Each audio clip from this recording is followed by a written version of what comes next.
Now. All right. I want to welcome you to our Discover webinar with Meet Their Needs, ensuring your training program is fit for purpose. My name is Shanda Adams. I am the chair of the Training Officers Consortium, and I will be kicking us off today and then introducing us to our main speaker, Danielle Duran. So first off, let me talk just a short minute about TOC. For those of you who do not know, our mission is to provide premier professional development programs to strengthen networking forums for the federal government learning community. We hope that will thereby provide a highly effective workforce. How do we do this? We do this by breaking barriers. Our vision is to build community. So TOC registrants span multiple federal agencies, professional industries, and academic institutions that come together, share ideas, recognize best practices, and learn from each other. So we are happy to have you as part of our community today.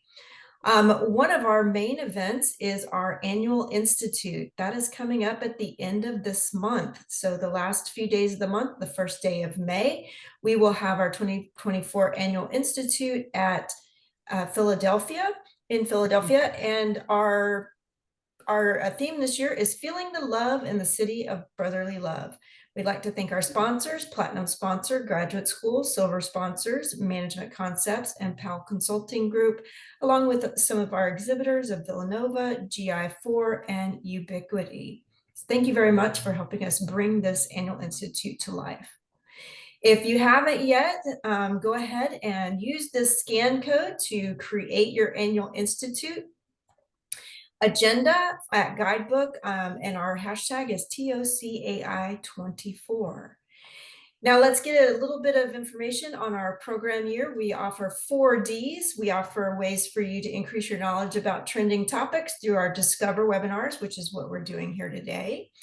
We also have a deeper piece of information with our discussions, and that is usually with L&D professionals inside our community.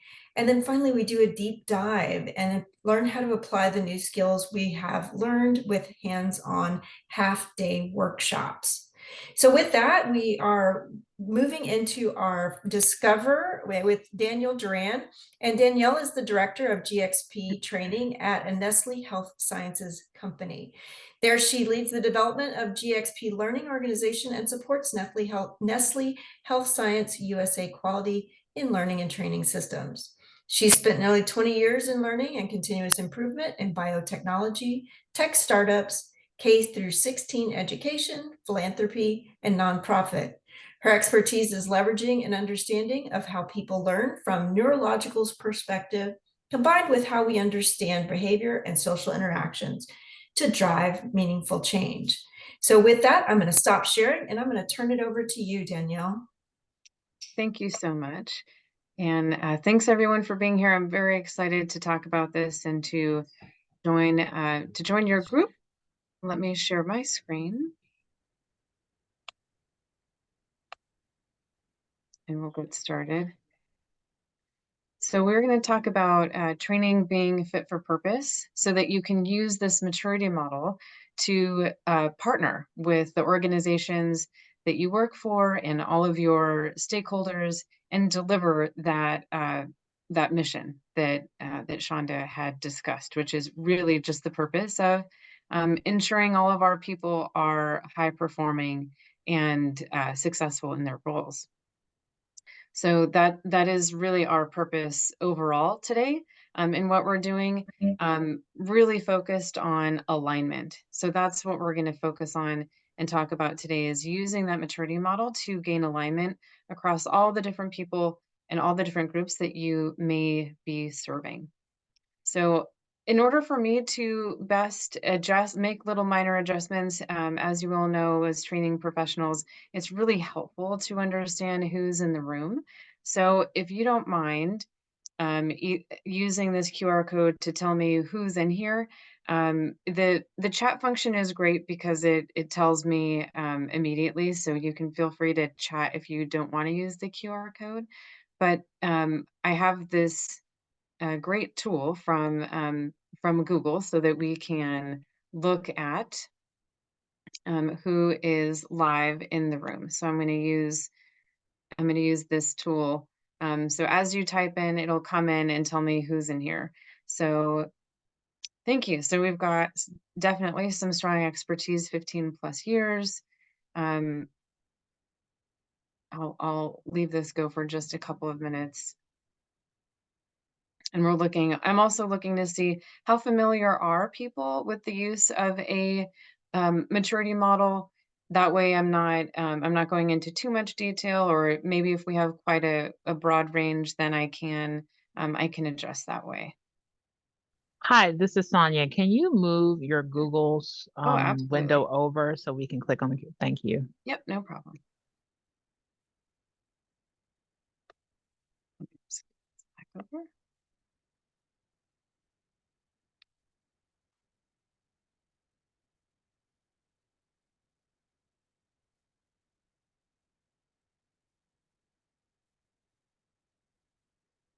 So I'll give another minute. It looks like we've got definitely some really heavy experience and in terms of roles in learning and development.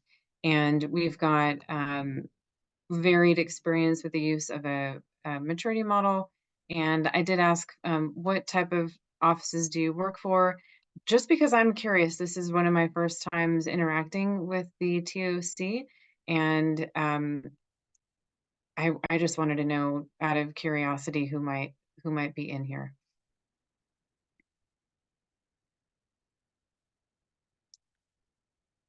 So Shonda said, my background is quite varied. So currently I work in pharma, but before that I worked in all kinds of different areas, including the public sector. So I worked in K-16 education, public education, and I've worked in partnership with the state, but I have not yet worked in partnership with the federal government. So this is very exciting for me. Okay, so this helps me see different people have had different experiences with maturity models, and we've got a broad range of folks from their experience. So thank you for participating in that, and we'll get back to this presentation. So let me share that. Okay, so we're going to talk about fit for purpose and training that is fit for purpose. And we started with this image of of a trail that looks maybe like it's a ridge trail. And I want you to think about if you were taking a long, one of those Pacific Coast Trail walks, multiple days, what kind of shoes would you be thinking of wearing? I found some of my favorite fancy shoes, and also some shoes that I know are great for long walks, especially when you're near the water, but maybe might not be great for those really long multi-day walks. And that's where we're getting to this fit for purpose alignment, where even if you have, let's say, the right hiking boots for that trail, if they're a little bit loose, or if you don't have the right socks, or if you maybe don't have, they're not the right sturdiness for the amount of weight that you're carrying, all of those things really matter. And they all play into just how comfortable and successful you're going to be on this path. So the other thing that we want to talk about is why does it matter? I mean, for beyond the obvious reasons. And I found this image because I have a lot of fun with archery, and you do need a lot of focus in order to hit your targets. You also need to be speaking the same language, and that's where some of that alignment and the use of a maturity model can come in very handy, is being able to speak the same language and that you're both focused on the same target. And the both being yourself and the groups that you're serving or your stakeholders that you're interacting with. So what does fit for purpose mean in training?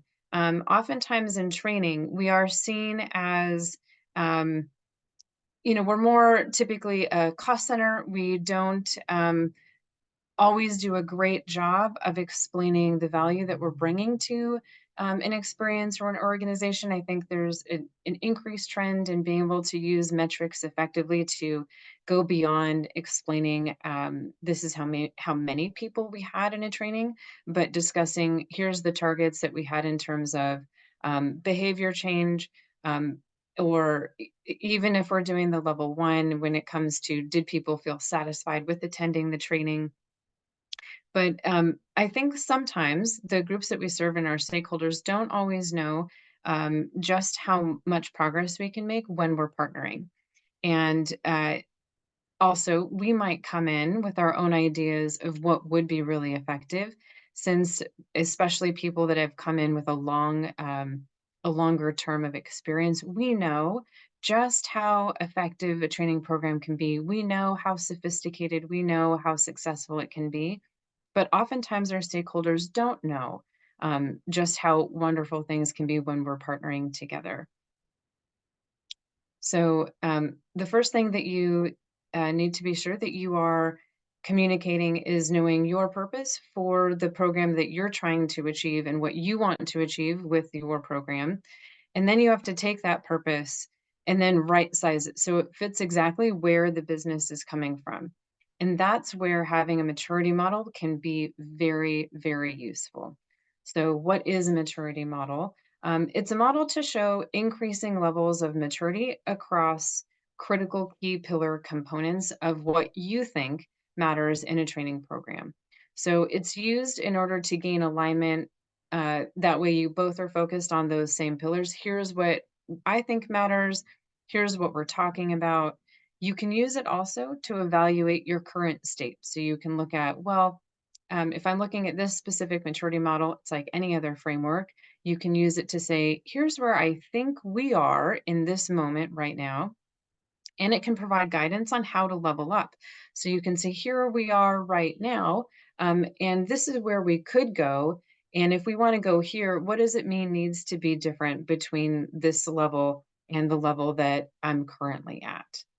So this, please don't make an attempt at reading this. You'll get the slides afterward, but also this model is described pretty heavily in an article that I had published, and you'll get a link to that article as well. So you'll get all this information, but we're going to dive in a little bit more deeply in what does this model share? So the key pillars of a training program, as I see them, are whether they are strategic, the extent that they're outcome oriented, how governed they are, and how sustainable they are. So we'll talk about strategic first. And again, I'm going to go real high level here so that we can have a bit of a chat. And this is described more fully in the article. But really, when I say strategic, what I mean is to what extent is the program aligned to the business needs and goals and priorities, or if not business, then the department or whatever it is that you're serving. Oftentimes training is seen as a service, but it can be a service maybe that is passive on the earlier maturity side, or it could be seen as a service that is enabling on the more mature side. Whether it's outcome oriented, so this means to what extent are things like the scope defined? To what extent are the objectives that it seeks to accomplish defined? How are those things being measured? So what kind of metrics might you have to measure progress toward those objectives? And then what type of management systems do you have in place to monitor progress so that if you need to, you can adjust course as necessary, or you can use leading or lagging indicators as you're moving forward in your program? To what extent is it governed is another consideration for that pillar, for the pillars, and that means what type of processes or standards are defined, to what extent are they adopted, and where are guidelines for engagement across the different ecosystems within which you're working? And then finally, to what extent is it sustainable? So does it add up to being doable? Is it scalable? And how do you improve over time? So those are the key pillars that we're working with. And the maturity model itself, and again, you can see this is listed out in the article. When it's limited, this means generally that there's minimal structures in place, whether it's measurement or governance. It's not really integrated into the strategy, and the training program might exist mostly as an add-on, or it could almost feel like an afterthought, or you're engaged really only in a reactive type of way. So before we describe the others, I was hoping that there might be someone who wouldn't mind coming off mute, and you can share your face, of course, if you'd like.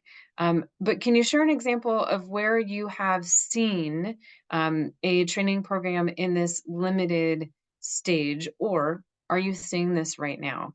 So I'd love to have, okay, and I know I'm just noticing there's some chats. Okay. And that was for the, okay, great. Thank you. So can somebody share an example of a training program that is in this limited area of maturity?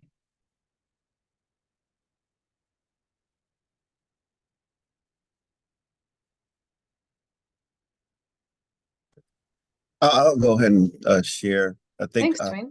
I'm really not 100% familiar if I've been working in this model and just didn't Sure.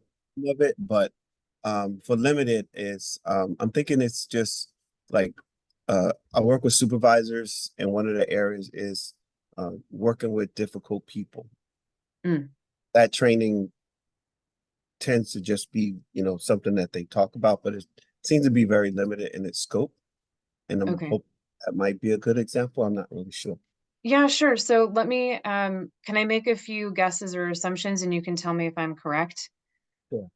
So in a program like so in a place where it would be limited is if like you're saying, the scope is not really defined, so people aren't really sure maybe who it's for, and Yeah. so maybe it's not proactively reaching everybody that it needs to.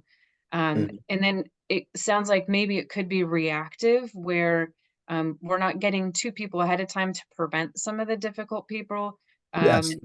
behaviors. And maybe it could be leveraged further if it were built into a certain kind of program, but because it's off on the side, it's having a limited impact as well.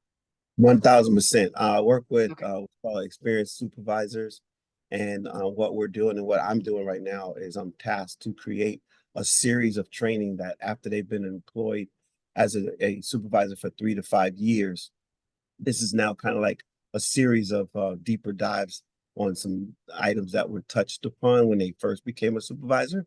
But it's Yep. way late, 3 years later. What type of damage can this person have done? You know, why are they doing it 3 years? It's so yes, it seems very limited. And I Right. think Thank you. And that's a great example. And I'm guessing that a lot of people are hearing your example and also thinking about there's a lot of leadership or management programs that people maybe don't get as early as they need, right? yes, And that's this is great. I think you might even be able to answer some of the next questions here as well. So the when we're going to the net, let's see. Here we go. So now we'll talk a little bit about emerging, which is you're able to react to requests. Some of those outcomes maybe are starting to be defined, or there's some idea of it being defined. Some processes or standards are beginning to be defined. Maybe they're quite inconsistent, however. And there's some ideas of there being partnership or strategic integration. But again, the emerging, it really speaks to that. It's not limited and that it's not, all over the place, but it's really just in that nascent stage.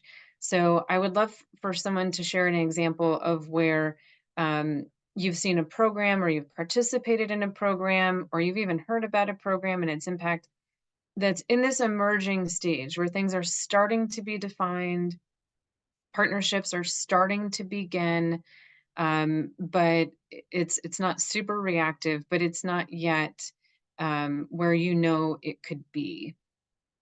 Shannon, yes. Yeah, I think that maybe the program I'm piloting right now is kind of in that stage. Great. So it's centered around team development, which is a part of, the overall strategic plan of the mission, of our agency. Um, but some of the outcomes, I'm using an assessment, but some of it's not very clearly defined because I have to like bend to the will of what the department wants that I'm Yeah. working with. So, um, they may only want to do training once a quarter while I'm trying to integrate more of a theory of thought of continuous development where they may read Yes. an article every week or something like that. So it's emerging, I guess. Yes. So I think what you're describing answers my follow-up question. Thank you so much for sharing that example. It's a great example, bringing it from limited to emerging. So you're using this opportunity to define the standards and to define what's needed, and that's what's bringing it into this emerging. And you're calling out a really critical aspect that we'll get to, which is how do you balance being able to partner effectively with your stakeholders in a way that it's effective. Let me check the chat. Let's see.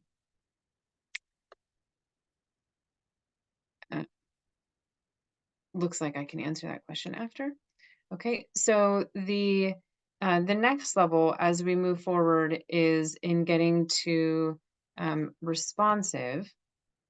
And when we move into responsive, this is the beginning of alignment to the business or organizational priorities and attempting to demonstrate more of a adding value. So this is where you have pretty defined scope and pretty defined objectives. Metrics might be defined, but they might be more inconsistent, or maybe the data that you gather to track those metrics is inconsistent.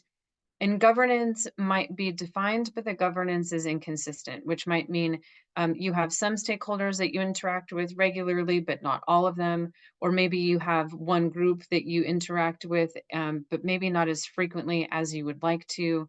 And so this is where you're not just where you're not only reacting to fires, but you're still responding to requests more than you are being very enabling. You're not quite in the enabling place yet. So what do you think? I'd love to have somebody else share an example of, thank you, Adam. I think responsive is whenever you're transitioning. So to your point, like for emerging, you've started to establish an evaluation plan and you're still trying to support the mission, but then also have customer service be at the forefront. You're transitioning from learning and development to like practical application. So it's kind of a delicate balance between customer service, but then also being able to get tangible data by which to build going forward. So, Yes. like you're capturing your level 1 reactions, if you will, but you're not to the point where you're doing like full-blown curriculum reviews and really showing that value to your organization. Is that what you were looking for? I mean, I'm looking for just people sharing their experience and matching it to, you're trying to figure out where is this single program along the spectrum here? Because once you can figure out, well, where do I live right now? Where do I want to go? And what does it take to get there? And that's the great thing about using this maturity model. I think that's a fantastic example. Thank you, Adam. In you're just getting there. You're coming out of this place of reacting to fires, but you are not quite ready to take on the higher level demonstrating the value. You can say, here's what we've done. People have liked it, but not yet. And here's how we've really started to make a dent in some of the gaps in behavior that we want to have differently. So let's talk about supportive. So supportive is when you've been able to proactively align to business priorities, even maybe not only short term, but starting to look at longer term. So looking at those, you might have a strategic planning session that you've been able to give feedback on, or at least been able to interpret when the strategic plan is provided to you. Your scope and objectives are well defined, which also means that you can have metrics that are well defined that would track toward demonstrating progress. And maybe you even have a decent system for transparently sharing what that progress looks like. The standards and the processes have been defined, but are also well adopted across the board. So some areas, maybe especially if you're in a type of role that you serve more than just one area, maybe some areas are more, have adopted them much more than others, and that's fine, but you're starting to see higher adoption of your processes.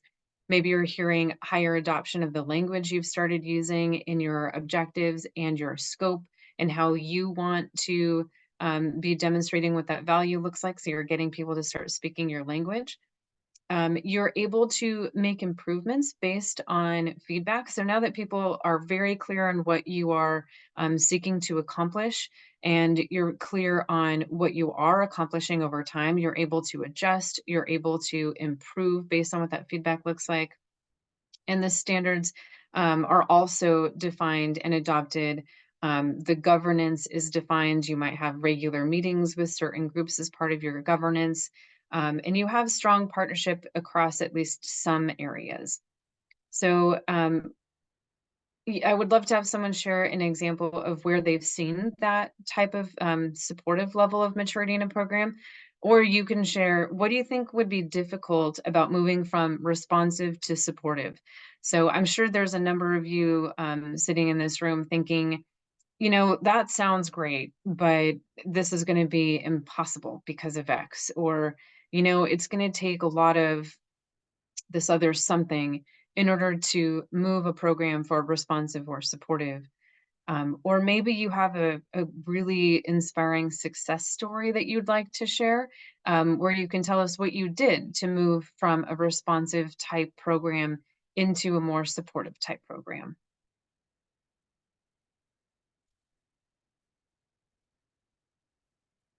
Check the chat. Let's see.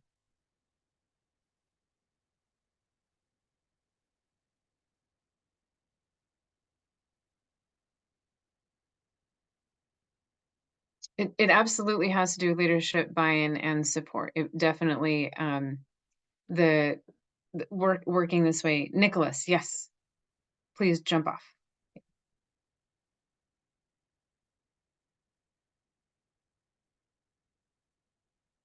And you're still on mute if you're trying to share. Hello. Thank you. Hi. Hi. In my organization, I'm responsible for quality review of our audits. Great. And we had the fortunate ability to hire, when people left, we did have a budget to hire. And we use specific software to conduct our audits. And a lot of the new hires were right from college or from the agency, and they were unfamiliar with the software. And so in my department, they gave me permission to recruit experts who know how to use the software. And then they also allowed the newcomers to set time aside to learn how to use the software. And so what we've been doing now for a couple of years is getting volunteers, having them create training on how to use different types of software, and then going out to the field and having the management allow their staff to take time aside and participate in the training. And another beautiful point about it is we were able to record the training. And so if someone wanted to go back later to see, you know, to refresh, maybe they didn't get a chance to use the software, they could go back and watch the video. We also created training manuals and and surveys to see what can, how can we improve our training methodology? Because the people that we're using to do the training are not trainers, they're employees who are actually doing the work. So I think we became responsive. We're at the point where we can find out what the field needs because we're scattered throughout the country and all the training gets done online. And then, to create the training and deliver it, record it, and have it for future generations. Yes, that's such a great example, Nicholas. Thank you so much for sharing. I'm hearing that someone in the chat had said something about leadership support, and I think that's one of the most critical aspects is getting that strategic partnership going so that the leaders can be supportive and they can ensure that you have the resource you need, which in some cases, the most important resource that you need is time, and allowing people to have the time that they need to do the training that they need, as well as the time for the subject matter experts, those SMEs, to spend the time to create the training content that is most relevant and that is going to be the most helpful. You're definitely describing that shift from being responsive and being able to meet a need as it's coming to building out something that's more enabling, that's going to be more of a almost like a legacy project, that will support people along the way as they come in, and is also setting an example for what other similar programs can provide. And it sounds like you've got a good forum within some of that governance of getting the input from whatever stakeholders you need to get the input from, so that you can adjust your program to meet the needs as they're coming. So Nicholas, great, thank you for that example. And if people have other things that they want to say, feel free to chime in and ask a question of any of these other your peers and your colleagues, because I'm sure they'd be happy to answer questions. Okay. In the chat, this is Shanda, in the chat, there is one from Robin who has been having some technical difficulties. So it looks like she put this in the chat. Right. That in a previous role, I was able to move our training program from a place where we weren't being supported, of training was supported last, or training was supported last, and we'd have to beg for funding. We moved to where we are, through our maturity model, we could show a return on investment and show value to the organization. This led to funding being earmarked for our programs as we are aligned with to support the organization. Robin, thank you.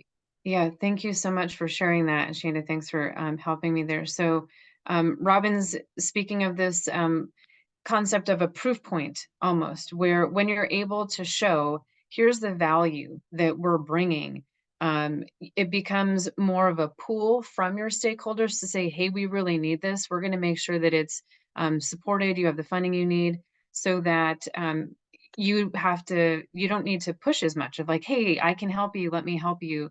It becomes more of a pool, which feels better for everyone. So Robin, congratulations on that success, and thank you so much for sharing. So we're going to talk about optimized now. So your program is optimized when it's fully integrated, and this is a bit of one of the, it's your North Star. It's not super common, and it's not always fit for purpose for every organization either. So it's the definition of optimized is included so that you know what it could be, but sometimes it's not always going to work out. We'll talk a little bit more about that in a moment. But your program is optimized when it is completely integrated into the business strategy, when it's integrated into the strategic planning process, when you have seats at the tables that matter the most, and when you are included in some of those goal setting activities. That's what it feels like when you're in an optimized position. The progress of your program and the progress of your accomplishments. It's communicated so that continuous improvement can be made, and so that support from across the business can be provided. So like Robin is saying, the more you're able to communicate what that value looks like broadly, the more support you will likely also get broadly. Processes can be applied globally, so not just maybe in one specific area, but processes are applied broadly across your organization, where proactive improvement is made really based on ongoing feedback, but sometimes often even driven from the business itself. The standards that you've defined are also globally adopted, but in most cases are adjusted per organizational need depending on the area. So no organization is going to look the same in every single office or every single department. And so the standards have to be strong enough that they can be interpreted and modified based on usage. The governance would be high functioning, where you have a very engaged group of stakeholders. You speak with them consistently on whatever frequency makes sense, but people will also come to you outside of your main governance meetings. And partnerships in and across the organization allow for agility and adaptive support, adaptive collaboration, so that sustainability is really hit and it's able to adapt, scale up and scale back depending on the needs of the organization at the time. So I would love to hear an example of where this is even starting to show. But if you'd also like to share your thoughts on what do you think might be or has been really difficult about moving from the supportive place to an optimized place. And I think one of the key markers and one of the biggest deals, I guess you could say, about getting to an optimized place has to do with that integration with the highest level leadership and the strategy. So I'd love to have someone share.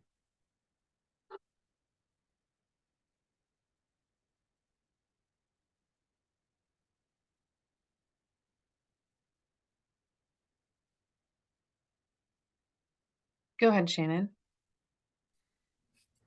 I don't know if DLA is on the line, but I used to work there, and they have a fully optimized supervisor program. It's completely integrated. Everyone knows what is happening. They're constantly looking at the curriculum, seeing if anything needs to be revised, reading the surveys, changing the courses based on business need, things of that nature. So it's the entire department or of the logistics agency. I think they have about 6,000 supervisors enrolled at all times. Wow. So once they finish the new supervisor program, which is 2 years, they move into the experienced supervisor and they stay there for the rest of their time as a supervisor, unless they become a manager. And then they're put into a manager program. So it's their whole leadership program. The supervisor, they even have one for team leaders. It's just very optimized. That sounds very inspiring. Where is this located? Defense Logistics Agency. And do we have anyone on the call from Defense Logistics Agency?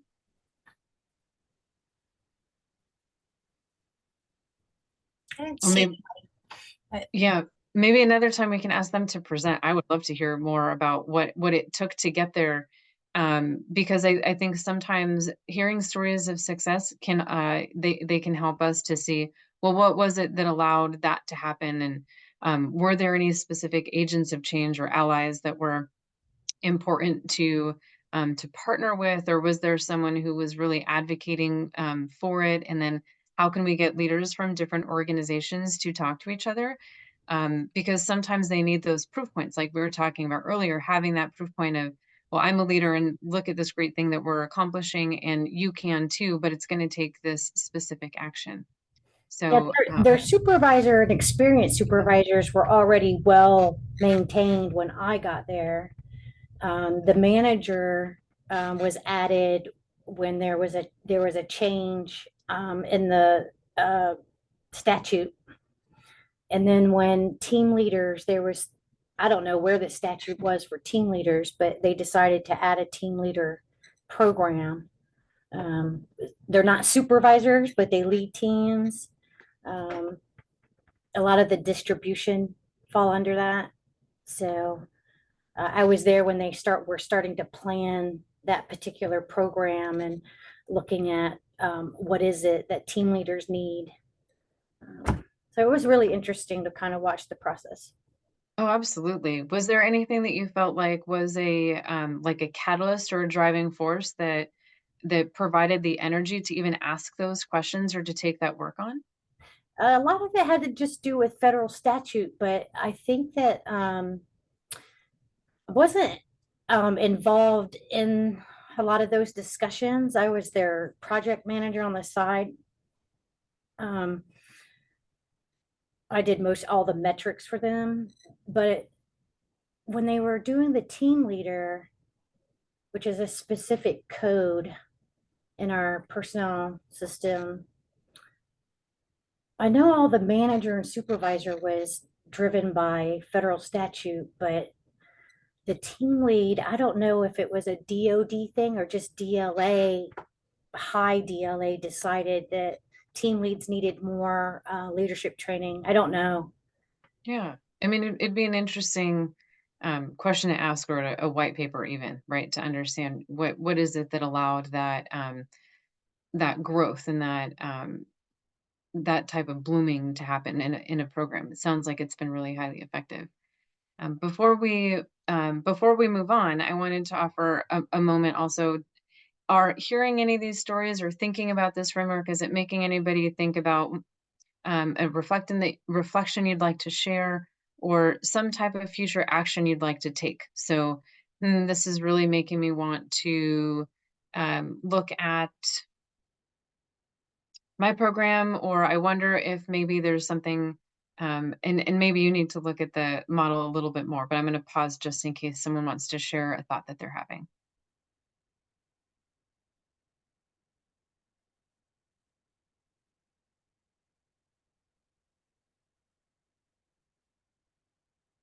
Okay. Feel I free to can interrupt. share, Oh, sure, sorry. go. Yeah, Amy, please. Yeah, thank you. So we're in the process, I work for the Forest Service, Department of Ag. We're in the process of standing up what we're calling an academy. And so I really think that this has been helpful because it's a new thing for our agency, and I think we're still kind of limited, emerging in that stage. So I think like, what kind of questions can we ask when we're setting it up to get to the optimized, like Robin was saying, where they have full support of everybody.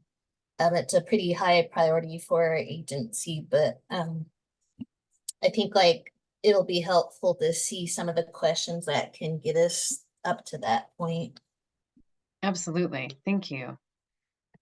So that's a perfect segue into this question of, well, how do you grow in maturity and where do you start? And I love this image when I found it, because when I think about how do you start and what do you prioritize, really matters. And different people are going to have different opinions about what they think is going to matter the most. So some people might think, well, we have to really dial up on all of this strategy. We have to really form all these relationships, and we have to really be sure that we're doing these really important governance conversations, maybe. But if you haven't yet defined your processes, or if you haven't yet defined your standards, when you get into those meetings or you start engaging with what the strategic planning looks like, you're not going to have that meat to take with you. And so it really speaks to the importance of, it's almost like a reverse Jenga. Instead of taking things apart, you have to build them, but you have to build them along with each other. You have to move in maturity in each of those pillars along the way. You can't really leave any of them behind. And that's probably one of the more important aspects of considering whether or not optimized is the goal. So it might, in your own, professional development, learning, leader heart, you might really want to be optimized because you can see the benefits and you can see just how well it can go. But sometimes your organization isn't ready for that. And it might be not ready because maybe it's just starting. It might be not ready because and the leadership doesn't yet understand the impact, and so they're not going to be supportive no matter what you say or what you present. And so the idea of it being optimized, it's not always the goal, because it can't be, and that's still part of that Jenga where you have to bring everybody along together. It has to be fit for purpose, with the purpose being, what is our purpose today and what are we trying to achieve today? Both yourself as the leader of learning, but also the business and what the business is seeking to accomplish. And you can start shifting them over. But typically that shift, it's incremental. It's not always transformational, unless every now and then there's some incident that precedes a necessitation of that very large change. But typically it tends to be more slower, organic, incremental growth. And sometimes that's really hard for those of us that know just how great it can be. So having that patience it's important, even though it can be really difficult. So I'm going to bring us back to this idea of, well, what is this model used for? We talked about this earlier, where it's used to gain alignment, to enable you to speak in aligned language, to speak about aligned targets. It's used to help you evaluate where you are right now, and then provide guidance on how to level up or improve, because you can see, well, here's where I am, and I can compare that to the next level or even the further level up, and I can see what might be missing, and I can figure out, who do I need to talk to? Who do I need to engage?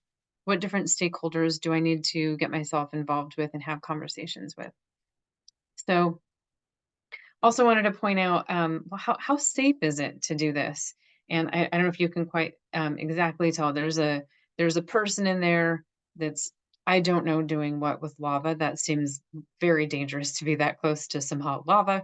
But I'm imagining, what are the hot spots that you're going to run into? Because there are going to be plenty. Someone might ask you, well, what is business partnership? Or like, what is partnership? Why do I need to partner with you? Or I don't know what that looks like. That might be something you run into. You might be working in an organization where it in and of itself maybe isn't as organized, where the priorities are not super well defined, or maybe the highest level goals are, but maybe where they trickle down, it's less clear. That's pretty common. You might run into people who are saying, look, there's nothing changing here. We don't need to do anything different. This industry or this area, it's not any different. So we're not as interested in changing the way that we're doing or learning either.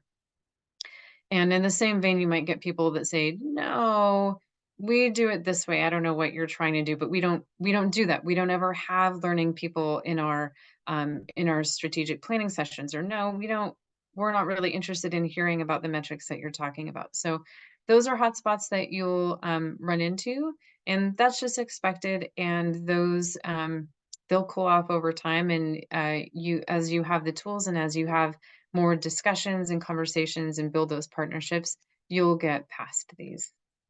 So that's the content where we are. I think I might actually go back to the slide that shows the maturity model, so that you can read it a little bit further and ask some questions about that. But I'd love to just hear some thoughts or hear some questions. And I'm going to go back to that slide in case that would be helpful for you in thinking about your questions.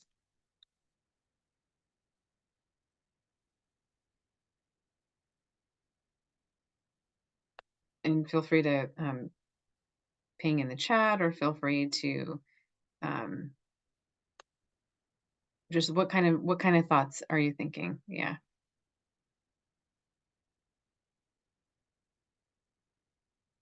Open questions.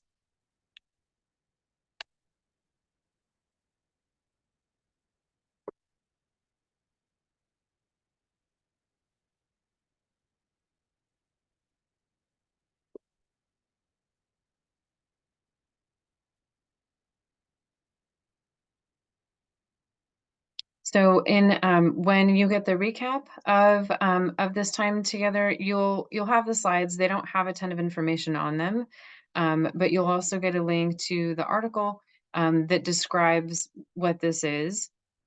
And I also wanted to let you know, I'll be doing a webinar, I believe later in May. It's for a software company related to life sciences, but the content is pretty agnostic.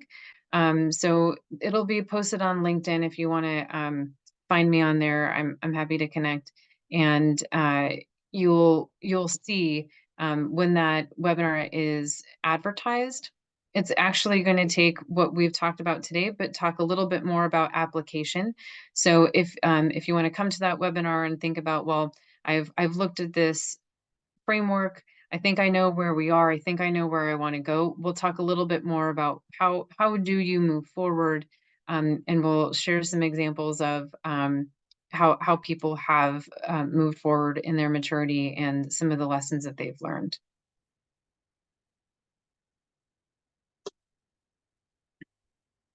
Denise?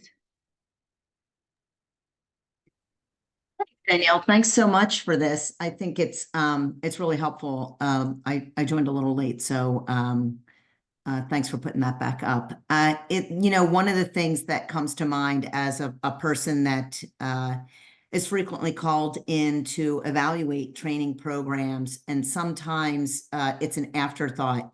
And one of the things that we always promote at PTG, the small company that I work at, is to think about that evaluation up front, to try to get ahead of it at the beginning of your program, because that's really, having that outcome-oriented focus is what's, going to allow you to put in the right metrics so that you are able to move along this path and get to eventually an optimized program.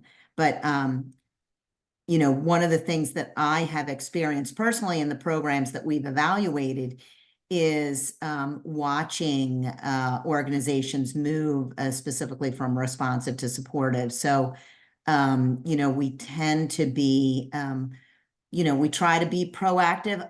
A lot of folks are a little bit more reactive, and depending on the culture of your organization, some organizations were actually started in a reactive, they were reacting to issues of the day within the federal government, for example, like DHS is an organization that was started as a reaction to 9/11. So,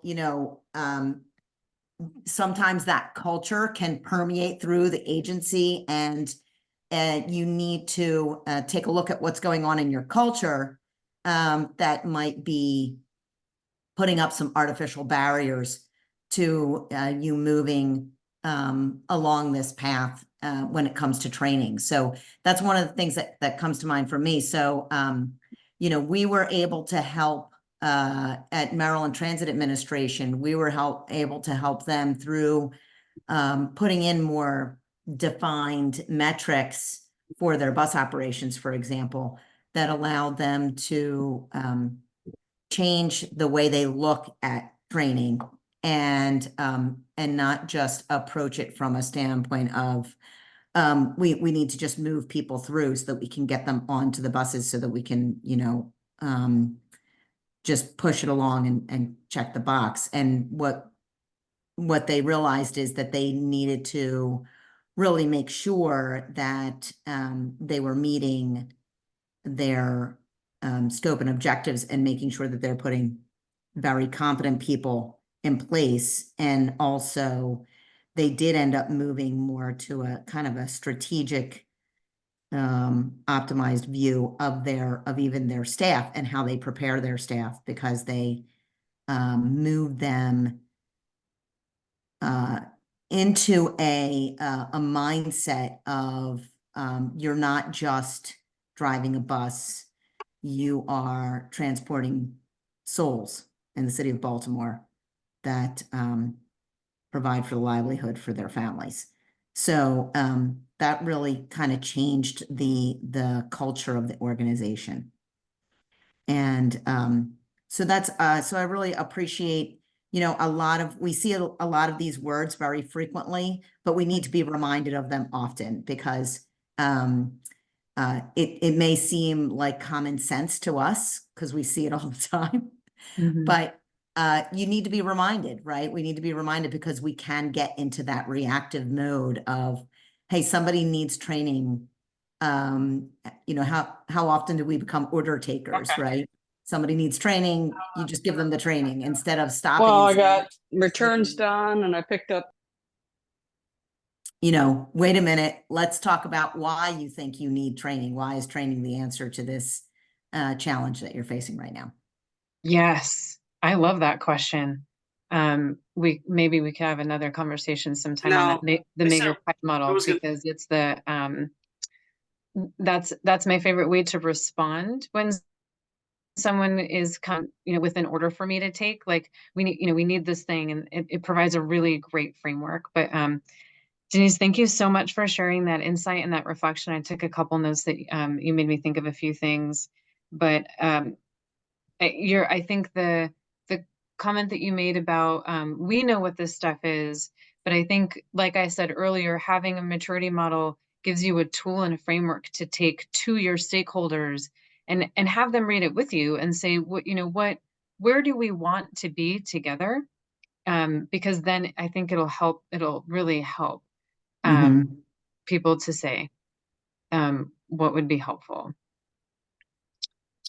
Yeah, absolutely. It really is valuable to, I love what you just said there about putting this in front of your stakeholders that, when you're looking to, we're doing an organizational assessment, and we know that part of the outcome of that organizational assessment is going to be to put some training in place to help move people to where we want the organization to go in terms of kind of resetting the culture and helping it to move in the direction they want to go, where people feel accepted and a part of the larger organization, and that they all feel valued as contributors to the agency. So definitely this is something that I'm going to keep in mind when we get to that point of, when a lot of folks tend to jump the gun. They do an assessment and they go, okay, let's just put some diversity training in place and we'll be fine. We'll get that done. And it doesn't work quite that way. So, as we know. Absolutely. Yeah. Yeah. So I'll definitely be keeping this in mind for that as well. So appreciate that. Thank you. Of course. Thank you for all of you for sharing some time with me today. I'll stay on a little bit in case anyone has some one-off questions, but I really appreciate the opportunity to engage with you all, and you'll get access to this, and if you're on LinkedIn, you'll see the follow-up, which will also include, I think, a topic I've been really itching to discuss, which is that that time when an organization comes to you and asks you for training support, and you determine that it's the right thing to do, but then there's a misalignment with this level of sophistication they want. So they might want a really sophisticated outcome, but with a really simplistic input. And that can be really difficult. So that's a topic we're going to talk about on that next webinar. So I hope to see some of you there. Yes, thank you. And I see Dwayne's asking for your LinkedIn contact. If you have that, if you wouldn't mind throwing it into the chat. Thank you all for coming with your questions, for being very interactive today. That's what these discussions are about. We have changed these from webinars to the meeting format, simply so that you can continue to connect with each other, continue to grow that community, which is part of what the Training Officers Consortium is all about. And Danielle, thank you very much for bringing your expertise. And I see quite a few comments about the maturity model, and that several have not seen that before and look forward to implementing it. So much appreciated. Thank you. Any final questions? Just to recap, as Danielle said, she will send us the slides. They don't have a lot of information on it, but it'll be a nice recap or overview of the presentation. A link to her article that does have a lot of the information she discussed today, as well as a link to the webinar coming up, where you can join her and have a little more information about what she discussed today. Thank you. Any other questions? I see a lot of thank yous. in the chat.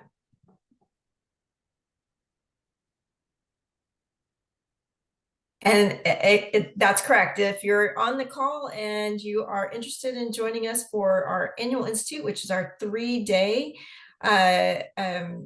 conference, that is coming up April 28th, April 29th, 30th, and May 1st. Please feel free to go to our website, www.trainingofficers.org, and sign up for our annual institute. All right, thank you so much, and I will go ahead and stop the recording.